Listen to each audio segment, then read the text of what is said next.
Coming up on the Zach Lowe Show, emergency, semi-emergency. The Dallas Mavericks fired Nico Harrison as general manager 9 months after Harrison spearheaded the craziest, most unfathomable transaction, if not in the history of professional sports, then in the history of the NBA, in trading Luka Doncic to the Lakers for Anthony Davis, Max Christie, and a first-round pick. What does it mean for the Mavericks, if anything? What does it mean for their fans?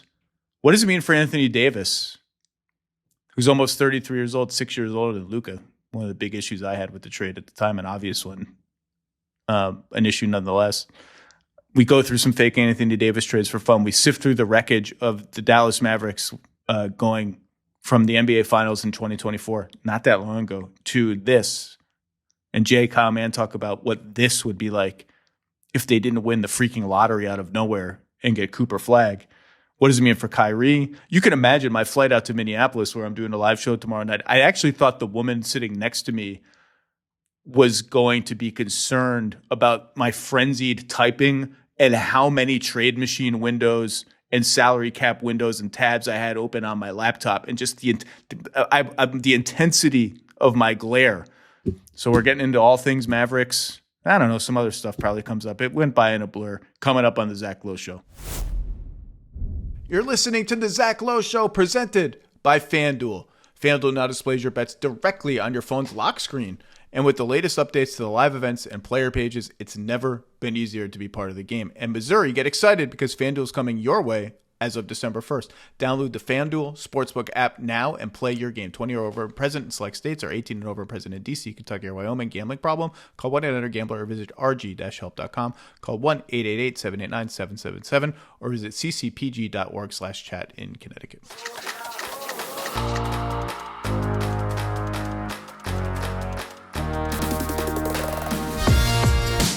Welcome to the Zach Lowe Show, live from an undisclosed location in Minneapolis, Minnesota, where we're doing our first live show ever tomorrow night. Sold out. Thank you, Minnesota. On the way, it finally happened. The Dallas Mavericks, in an attempt to exorcise the demons, to close the Pandora's box that they can't really close, to undo a trade that they can't undo. There's no Control Z. Rob Pelinka's not taking any of your calls. Fired Nico Harrison. They listened to the chants. It's over. Kyle Mann, how are you? I'm doing well. I mean, is this the kind of thing where, you open a box like some kind of sacred totem from the past? I forget how it happens in Poltergeist, and the poltergeist comes out, and you can't you can't funnel it back in. You got to do a full-blown exorcism. I guess the question is this an exorcism, or is this just to get the fans to stop chanting? How effective of a measure is this to move forward for them? 9 months ago, I had no job. Was in between jobs. And I did something I probably shouldn't have done, which was I put on this same exact hat, actually, as I remember it, and filmed a 15-minute reaction video to the most batshit insane transaction in the history of the NBA.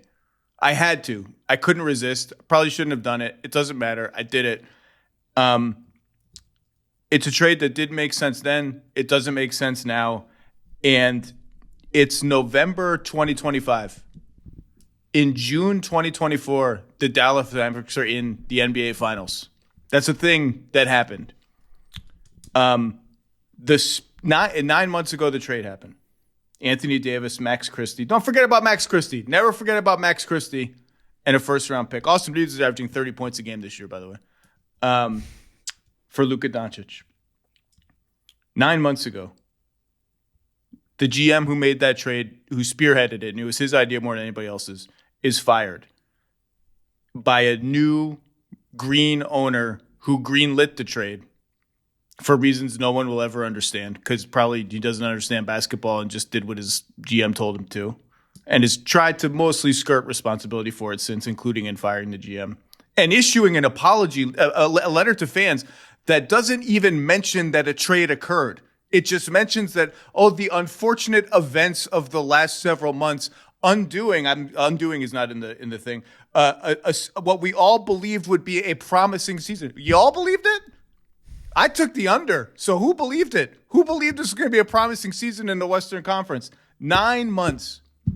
It is a startling startlingly fast admission of erring on the level of a catastrophe. It is a startling admission of basketball transactional guilt in its speed. And Jay, Kyle, man, the only thing that might be more startling than this, than the speed of all of this unfolding like this, is the delta between what the Dallas Mavericks gave up for Anthony Davis and what they are going to get back for Anthony Davis if and when they trade him. It will set the world record for the biggest delta in trade returns for one single player in the history of professional sports.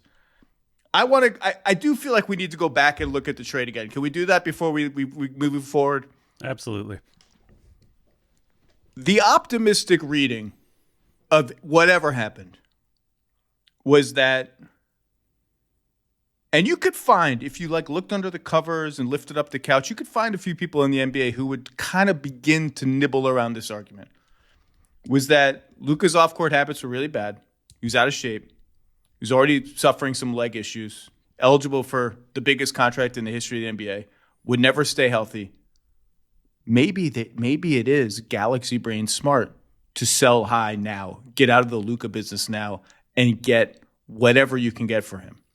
There's also the non-pliability of play style, right? You heard a lot of the deep, crusty analytics people. I don't know if you ever caught wind of this on Twitter, where there'd be the people that make the argument Luka's amazing in this heliocentric style, but he's so not malleable, that this is the end point for this is not a title, that they reached the highest heights that they could. I'd heard people make that argument. What were those people saying when the Mavericks were in the conference finals in 2022 and the finals in 2024? They could win one finals game, but 4 is just unfathomable. They could get all the way there. They could win 3 playoff series, 3 and 3.25 playoff series. But the whole thing, unthinkable. But even that generous reading, even the people who would begin to tiptoe toward it would say, even if you come to that conclusion, you don't have a secret coffee with Rob Pelinka and tell no one else around the league that you might think about doing this. And hey, what could you give me for Luka Doncic? I was actually joking with a team official in New York, just someone who happened to be in New York, not a Knicks or a Nets person last week. We were talking about this, and we were thinking, could you imagine being Rob Pelinka for the month or whatever it was from that coffee until the trade? I would have been paranoid every single second of my life that somebody was going to talk Nico Harrison out of it. It would have been like 20 years ago when I liked a girl and it was should I call Nico? Should I call Nico today and check in? Or is that too aggressive? Am I going to see too needy? It's too brittle. I don't want to mess it up. Give it a couple more days before I check in. And what should I write out what I'm going to say? Hey, Nico, how's your family? Should I start with the weather? That's how I would have been. Okay. And then the actual rational take on the trade was defense wins championships. Okay, you just got to the finals with a team that was good enough on defense to win the championship. You traded a top 3 player in the NBA to go up in age 6 years and shrink your window for championship contention by minimum half. Oh, by the way, you shrunk it during a time in which you already don't control your first-round picks because of good trades you made to surround the guy you're trading out. And you are shrinking that championship window around at least one injury-prone player who, surprise, has been injured almost the entire time that he's been in Dallas. And that's leaving aside Kyrie Irving's ACL. When you shorten your window like that, I've said it a million times before, you make yourselves unduly vulnerable to the vicissitudes of the injury gods who seem to target Anthony Davis more than they target most superstars. And so here we are, and God forgive the Mavericks, they at least control their draft pick this year, and that is going to end up saving them almost as much as the 2025 lottery will save them, because if that is just a guy, Cedric Coward is the guy who's picked in that spot. He's going to be amazing. He looks like a future star, if not a superstar. If it's just a random 11th pick, this may already be the most audacious and brazen destruction of a great team in the shortest amount of time in the history of sports. Absent the Cooper Flag thing, it would be literally unfathomable. And so here we are. Nico Harrison is gone. And it ain't bringing Luka back. It ain't making Kyrie healthy. It ain't making AD healthy. It isn't bringing all the staff members who left or who were fired back. Maybe it brings Dirk back into the fold a little bit. Boy, oh boy, where do you want to start? I don't know. I said a lot of stuff. It is a really cinematic, like HBO drama level story arc, except this show would have lasted half a season and gotten canceled instead of like I couldn't even get 4 seasons of Succession out of this. Yeah, I mean, if you were trying to like explain the rationale of the way your characters behave, if you were in a screenwriting class, I feel like everybody would be like, "Wait, they wouldn't do that." I mean, I always think like a great barometer for this is my wife is the most not connected, does not give a crap about sports at all. Like, we'll look up at like when the halftime show comes on, but will not watch the games, nothing. And she came home and was like, they traded Luka Doncic? Really? That just speaks to the level. And I think for you, Zach, this is opportunistic because you're doing your first live show in Minnesota. I think you have like 30 minutes of point and laugh material already.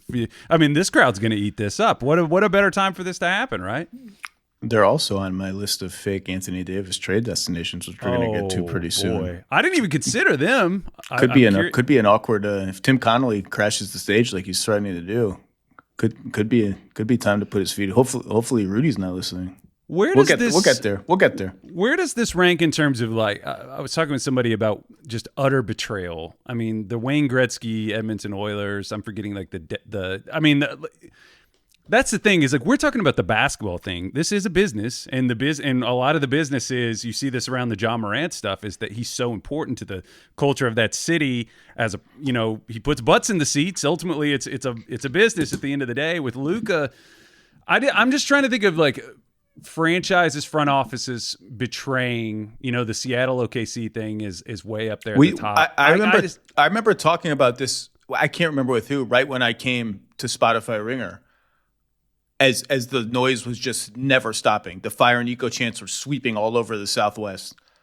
And I remember asking somebody, like, can you remember a time of a single fan base being alienated to this degree?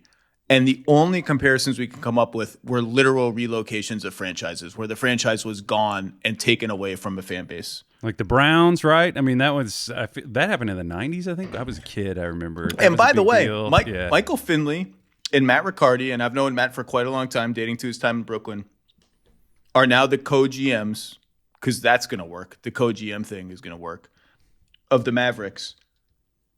Just as Patrick Dumont did not even mention a trade or Luka by name in his letter, are those two people able to stand up publicly and say, oh, I was the one in the room saying don't do it, stop doing it? I don't know the answer to that question. I haven't. There's conflicting intel. I've definitely heard that there were people once they found out who tried to, if not stop it, then say, "Hey, let's pause, reconsider." I don't know where these guys stood, but if these guys can't come out and truthfully say, in a way that no one else in those rooms can rebut privately, according to sources, that they stood up against this trade, I don't think they're going to last as the co-GMs of the team. Like, forget Patrick Dumont, who everything that comes out of his mouth or out of his pen or out of his typewriter is more ludicrous than the previous thing. Remember when he omitted Dirk as like an example of franchise longevity and conditioning and commitment to the game, but it mentioned Shaq? That to me read like somebody. You mentioned not a basketball person. That read to me like somebody was in his ear maybe and said, because if you had any kind of baseline of sports knowledge at all, I think you would have been like, Shaq, really? I don't even think you needed to be way in the weeds. That's what I heard whenever he said that. That was pretty ridiculous. You've been watching Cooper Flagg play basketball much longer than I have. I listened to you on group chat this week talking about Cooper Flagg, point flag, the sort of gradual move away from point flag. He had a fantastic game last night against Milwaukee in a loss. I almost just don't it's not even interesting for me to just he's going to be awesome. I don't know what form of awesome that takes, what kind of player archetype he becomes. He's going to be awesome. The team, had they been healthy, would not be 3-8 or 3-9 or whatever they are. They would be competitive, but I don't think they were going to make any noise in the West this year in a serious way. They were always playing for next year. And and who knows, but now they have this opportunity to, in an absolutely loaded draft, get a tag team partner for Cooper Flag, because I think this AD Kyrie Flag thing, like it's the whole thing is so toxic now. But I'm not even curious. It's like, oh, I got, like, give it 25 games. I want to see how it works. Like this thing for the sake of the fans just needs to move in an entirely different direction. Maybe I'm being too in the moment of it, but that's what it feels like to me. What do you think that dictates about? I mean, you're right. Like this upcoming draft is, I think, even better than the one we just had. I mean, it is very, very, very, very well stocked with talent. I mean, what do you think that? How do you think that'll affect when they decide to make a move? Because I mean, I'm not sure exactly how long AD. I assume Kyrie just go ahead and push it out the rest of the year. He's not going to play at all. You can't risk being even feisty. Like when you're looking at who they might trade for. I'm curious. When do you think that they're going to make a move based on that motivation to just try to get as good a pick? Granted, their leap up to the top of the draft this past summer was pretty unprecedented. But yeah, what do you think about that? It's part of the vision, man. Do you think they're going to wait until the summer, or what do you think at the deadline? Basically, is what I mean. Oh, I mean, look, if I'm Anthony Davis, do I want to be here? Do I want to be on this team? I'm 33 years old almost. I'm already injured a lot. I've been on very good teams since I left New Orleans. I don't know what this is, but I know, and the fans have not taken it out on Anthony Davis. They know it wasn't his place, but he's always going to be somewhat symbolic of it. Now, let's go back to Kyrie. I think in a world where Dallas is a decent team and none of this goes haywire like this, he comes back at some point in the season. And there was all this sort of competing intel about when and how his recovery was going. If Dallas just stinks, I don't know. Does he want to come back? Does he push to come back? Do they push him not to come back? Do other teams who could use a point guard? Do people have thrown out Houston? I mean, you start throwing around these big salaries, it's harder than people think. Orlando, whatever. Like, do you trade for a guy coming off an ACL injury? How do you even evaluate that? It's difficult. Anthony Davis, I mean, I can tell you teams are already having internal conversations like, what would the price point be? What do we think their price point is going to be? Obviously, this is like a shell shock time for the Mavericks' new front office. I don't think anything is really going on. It's before December 15th, when the free agency signed over the summer can be traded. Really, it's almost impossible to make anything happen. So there is going to be time. It's early. There's no like hard intel yet. I mean, I think Mark Stein, who was ahead of this story from the beginning, tweeted something to the effect of Rich Paul and the Mavericks have a strong relationship. That's cool. Like, there's going to be Anthony Davis trade talks of some seriousness. Whether they result in a deal or not is impossible to say. I would bet on yes. What do we think? I mean, who is going to be do you think there's going to be a team? Is there a team that is close, that thinks they can compete this year, or do you think that it's a next 2 years thing?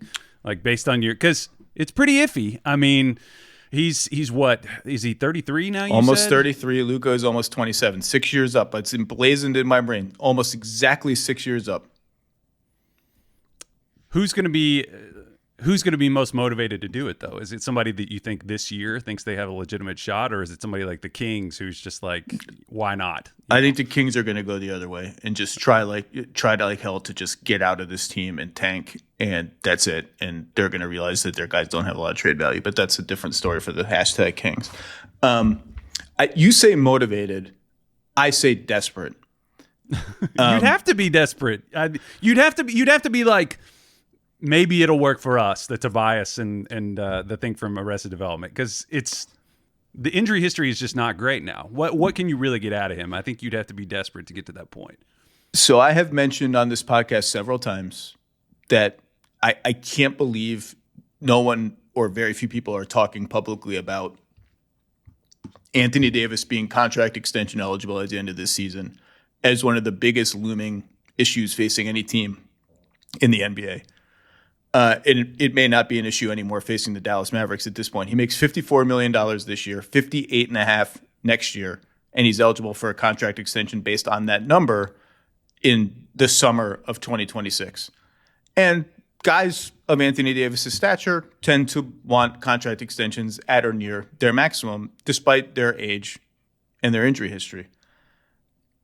That extension, let's just say it's like a 4-year, $240 million extension. I don't know how many teams have the appetite to do that. And it is and will hurt Anthony Davis's trade value. It has the potential to be kind of an anvil on your salary cap sheet, as great of a player as he is, because he's only getting older, and it's just a huge number in a second apron world and where people are capable of it. So that's why I say desperate. You want me to give you some teams, or do you have thoughts on any more Anthony Davis things?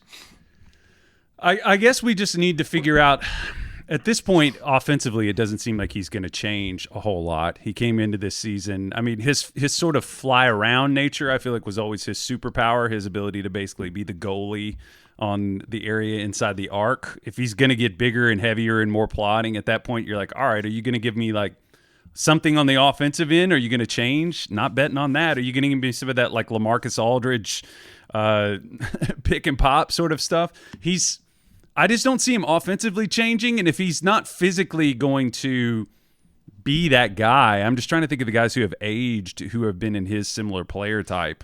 It doesn't bode well. It really doesn't. Saying that, when he's healthy, he's a top 15 player in the NBA and one of the 5 to 6 best defensive players in the NBA. Like, let's not. When was the last time he was that, though, in your opinion? I think when he was healthy last year, he was that. When he was healthy the year before, he was that. It just hasn't been. I mean, you look at his game logs. I'm bringing them up right now. He's already missing games this year. He played 51 total last year, 76 2 years ago with the Lakers. And then before that, 56, 40, 36, 62, 56. And you start to get worried. This is why I took the under on the Mavericks this year. Am I cashing in that one, as Bill would say? I don't bet, but if I did, I might cash it in. I think he's been at that level of player pretty much whenever he's been healthy recently. Okay, can we do some teams? Yeah, let's do it. Because, like, what else are we going to do? Talk about how much the Luka trade sucked? It sucked. Indeed. Do you have his defense for the Luka trade that you've been waiting to unveil all this time? No, man. I've told you, I've heard some of those guys who like have their own, there's a different level of stack guy where they start having their own proprietary thing, and you'd hear guys get those galaxy brain takes and be like, actually, Luka's bad. He's so good. And it's like, what exactly are you talking about? No, man. And also, it's kind of funny, too, because I was reading back over Nico's history, and I totally forgot that he was the guy who copy-pasted Steph's name onto the Kevin Durant pitch deck for Nike. I don't know if you remember that. I do remember that, and Under Armour says thank you, I guess. Yes, they do. Yeah, let's talk about it. There were all these rumors already that the long-term vision for Nico Harrison in Dallas was he would take over like the president role. J. Kidd would move to the front office and they'd find a new coach. I remember telling people a year ago, 6 months ago, it's not going to be tenable for him to have any public-facing job with the Dallas. Anyway, so let's just start with like desperate. And here's the lay of the land. Dallas is over the first apron. I know this is boring for people. It just is what it is, which means they cannot take back more money than they send out in a trade. Anthony Davis makes $54 million. You can play around with adding more salaries to bring back more players. That's just a simple mathematical reality. They could not take back more than they send out in a trade. Here are the desperate teams that stood out to me. The Clippers, who are also hard capped at the first apron and not that far under it, which makes the math very difficult. And the Brooklyn Nets are calling on the other line with $15 million in unused cap space, being like, we will help any and all of you who want to execute this mega trade for a price. We want to draft some more untested young guys. Non-shooting ball handlers. Who's outgoing for Clippers in that situation? Well, you'd have to build it around Collins, Bogdanovich, Brook Lopez, or Derek Jones Jr. as the third guy. And even that comes up a little short of how much the Clippers would need to send out to stay clear of the first apron. And you want to say picks. I mean, the Clippers do control, I think, at least one pick, maybe two down the line. I just again, I'm prepping Dallas fans. I don't know that you're getting like 3 unprotected first-round picks plus this poo-poo platter of players I'm talking about. So then you'd have to add in more Clippers players, and Dallas would have to add in more players. That's where the third team comes in. That was the thought. Does he fit great with Zoo? I don't know. Like it's you just said all the stuff about his offense and how he plays center. Basically, Zoo's a great center. They're not trading Zoo in this scenario. I just think you're like, what we have may not be working well enough. And let's take a shot on being like a crazy good defensive team and have Harden, Kyrie, AD, and Zoo. By the way, the funniest possible trade is Kawhi for AD. Just like take this and take some aspiration sweatshirts. We both need a palate cleanse. Even that doesn't work under the apron rules. So that was one thought. Any thoughts on Clippers? Clippers, by the way, look bad on both ends of the floor. And in the Clippers' defense, I remember arguing with Bill about this. I don't think the Clippers thought they were like title contenders with this group. I think they were pretty realistic about, if things go well, we're a 48-50 win team, fourth seed, need to catch some breaks in the playoffs to beat the juggernauts above us or have any chance. They look much worse than that right now. Thoughts? Yeah, if you get a team that is glacial by nature and by age, I mean, defensively, it's interesting because you would have some matchups in the West that could be pretty interesting if they got, in a situation to play the Rockets, but I still think the Rockets would just jump on their heads like a younger dog on an older dog. But I guess the attractive thing is if you're looking for like expirings and picks, right? If you can get, Bogdan is, of course, you're getting him for 2 years. Collins for a year, player option. I don't know. I don't love that one. I don't know. To be clear, I'm not going to give you any deal that you're going to do backflips over if you are. The Clippers can trade a couple of picks they've already swapped, so you're getting a bad pick likely, and then I think 2031 or 32 they can trade. This is a little out of left field, and we're not going in order of likelihood. I'm just going in sort of thematically. The Bucks always seem to pull a rabbit out of a hat, and you can make a deal of Kuzma plus Miles Turner plus a first-round pick for Anthony Davis. I'm just saying, like, the team's playing pretty well, and again, at whatever team trades for Anthony Davis, like, you got to eat that extension probably, and that's a big deal. And you're trading, Miles Turner's a good player on a much smaller salary. I have no clue. It's not like I've talked to the Bucks about this. It just happened today. That's, just Giannis and AD. Okay. I mean, I could get with that. I'd watch that. I'd click that on League Pass more often than not. I mean, spatially, I think it'd be pretty interesting how that would work. But those two defensively, God, if you got even a couple good years defensively out of AD, that would be pretty fascinating to put those two next to each other. I don't know. Availability-wise, are you just going to get Miles for longer? So that would talk me out of that at that price would probably be more attractive than swinging for AD. That's the end of my truly desperate teams. Before we get to another thematic group of teams, let me just give you the funny teams. The Lakers. I mean, that's the they have the opportunity to do the funniest thing. No shot. Luka and AD is like, if you were picking, if we were going to play the aliens in a 3-on-3 game and I got healthy Anthony Davis with Luka, I'd be like, we're going to win. We're going to save the earth. Unless that was the vision and Nico is going to be the president of the Lakers in 2 months. But I don't see it. The Pelicans, also non-starter. Anthony Davis used to play for the Pelicans. Yeah. A very fun one that will not happen because the timelines don't intersect, but I would pay to watch it happen, is Charlotte. Let's just get crazy in the Eastern Conference. Let's like a LaMelo, AD, like let's go nuts. Okay, that ends the fun teams. Where are you on LaMelo, by the way? Are you a LaMelo believer like I am? We talked about this. I've been an apologist for a long time. My argument has always just been, we tend to treat, I said this on group chat just the other day, is we tend to treat really, really creative, kind of wild, probably breaking more eggs than are necessary to make the omelet players. We treat them this way early in their careers. Like, would you just get fucking serious kind of thing? Like, we treated Jokic that way. Do you remember Jokic in those early years when he was just like pouting and throwing fits and his face was red and he wasn't guarding anybody? And we were like, man, he can pass the ball though. I don't know. I just kind of have that feeling about even Curry to an extent. People treated him this way. Granted, we'll have to see some signs of life. I'm just holding out. LaMelo I can't get with either of those comparisons even in terms of perception. I can't. But we're moving on. We're not here to argue about LaMelo Ball, who I like and have been optimistic about. So you're off the wagon. You're just not. No. What I meant was like I was never anything but giddy about Jokic, and to me the only thing with Curry was injuries. That was the only concern. But that's me. Okay, teams that make some. Okay, I guess I have one more desperate team that I just think it's too wild to happen. What if Orlando just keeps sucking or treading water? Suggs.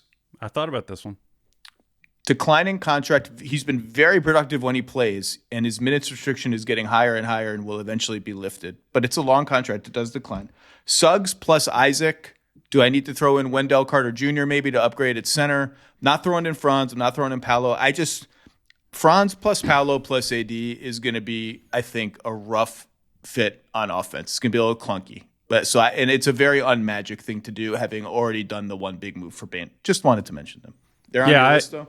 Yeah, I had Jett Howard at 5.5, 2 years, Isaac at 15 for 4, and then Suggs at 35 for 5. I had that. That would be...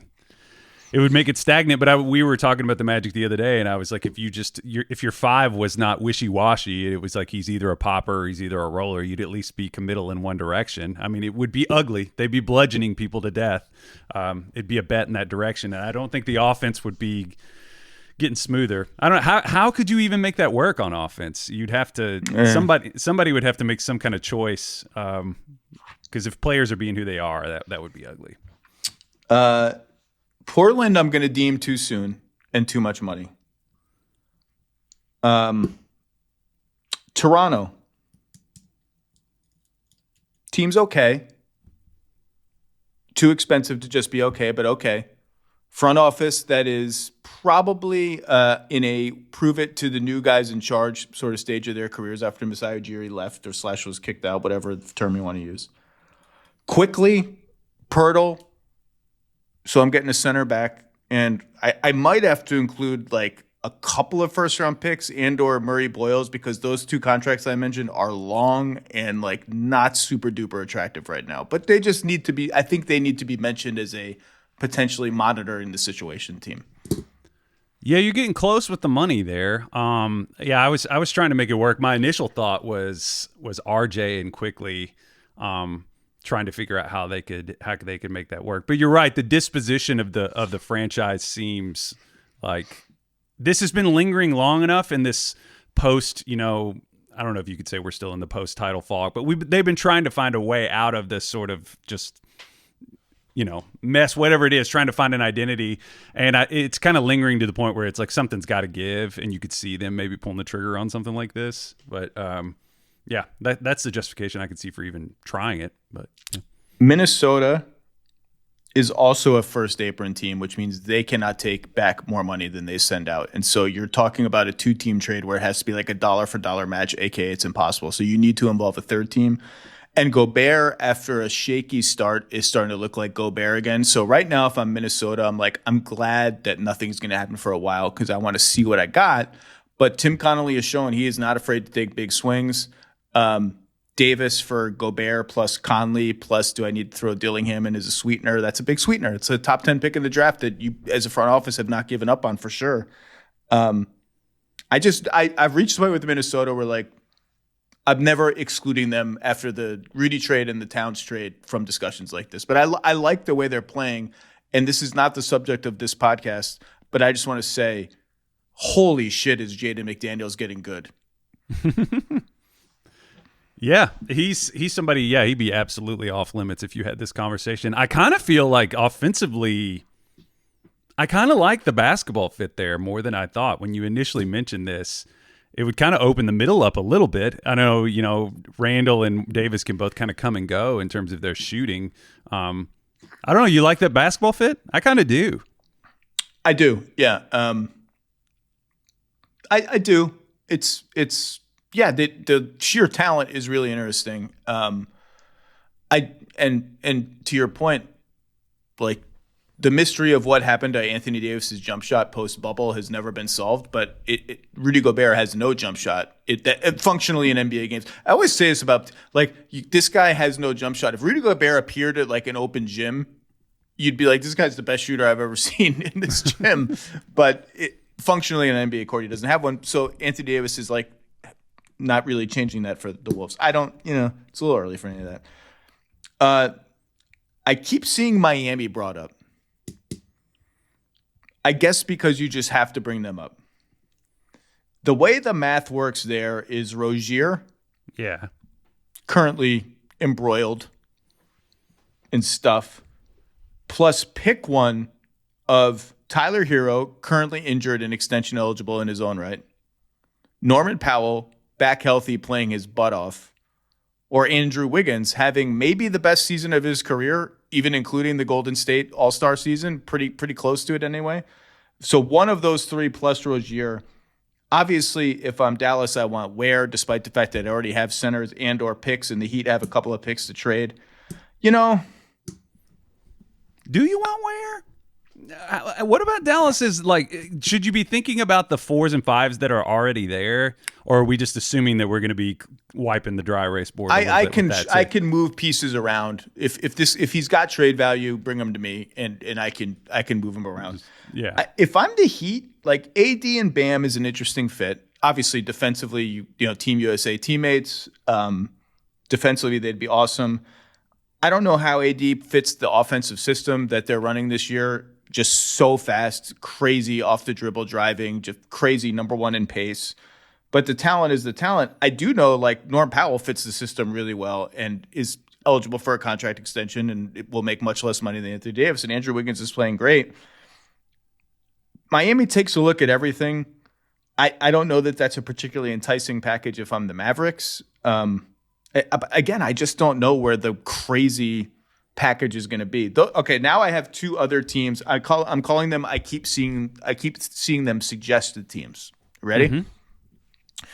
Mm-hmm. Because he's from Chicago, Anthony Davis, the Bulls now on a 3-game losing streak and probably pretty desperate to remain in this feel-good vibe that their 6-1 start created, keep coming up. And you could easily build a deal that you could sell Vucevic plus Kobe White plus Pat Williams plus the Portland pick plus a Bulls pick, pile on. And then I've got an interesting team. What I lose is Vucevic's shooting goes up and down, but the way he plays clears the paint for Giddey, and Anthony Davis doesn't play like that. And so this just Josh Giddey freight train to the rim that's happening is going to go away. Not go away, is going to be trickier in that sense. But, it's the Bulls, man. The Bulls have good cap flexibility going forward almost no matter what. This would almost be a free agency signing for them in a way. You could sell me on it. It's an identity change midstream during a happy time for a franchise that hasn't had many in the last 5 to 8 years, but you could sell me on it. Yeah, and the Kobe White part of it is interesting too because he hasn't played during this run that they've been on. He's expiring. Like you said, Vooch is expiring. I had Okoro and Jalen Smith making the math work in my version of it. I had them down as another, but you're right. It's just we were talking about this the other day on group chat about Giddey that his style of play does sort of imply a certain type of player that is hard to get. You can either get the stretch big and then you're compromising the rim protection, which you'd be getting with AD, but then you'd be kind of creating problems for. I don't know how many outcomes there are to kind of maintain the highest levels of what Giddey's going to do offensively. What center Zach Lowe does that even look like? Who is that guy? A Miles Turner? How many of them are even out there? The theory of Porzingis that plays 65 games a year. Somebody like that because Josh Giddey needs the paint to do what he's doing now. Mm-hmm. But NBA players are also very malleable. They're super talented and they kind of adapt to circumstances and.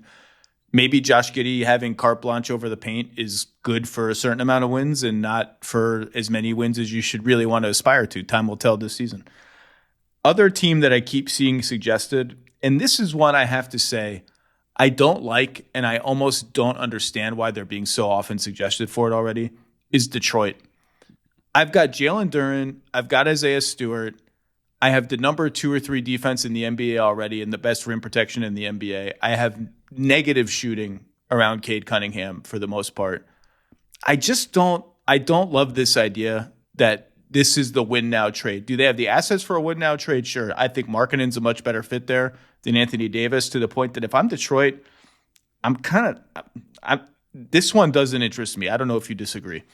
I had them down as well. I mean, to make it work, it was Ivy and Tobias expiring. Ivy and Tobias are the fulcrums of the deal, and then you've got to add a Duncan Robinson or an Isaiah Stewart to make the money work, I think. But then you're eating into Cade's comfort on court, right? So it's like we want to go the other way. And Ivy, didn't get an extension.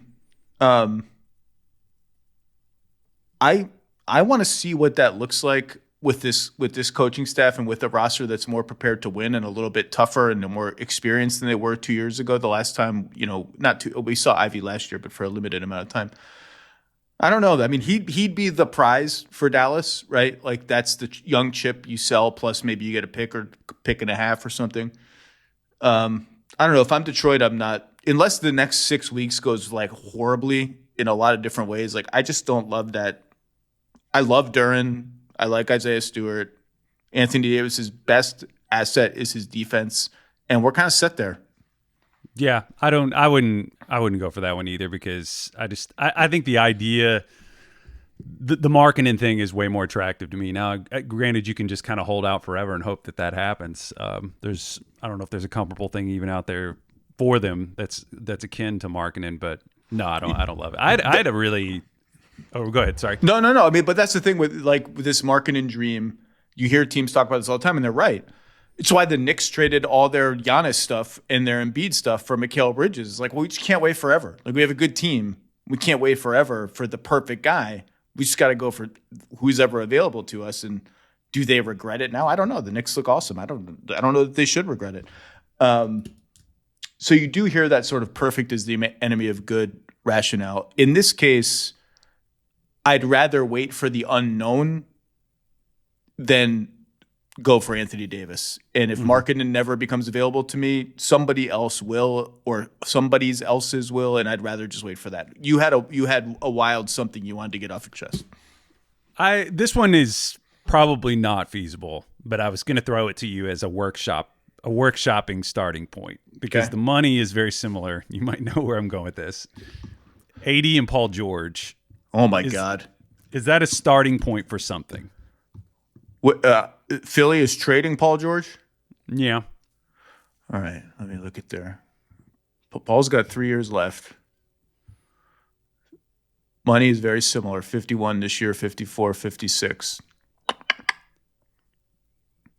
Okay. Let me just think it through. This is what I wanted. I'm just trying to think, if I'm Dallas, what am I doing?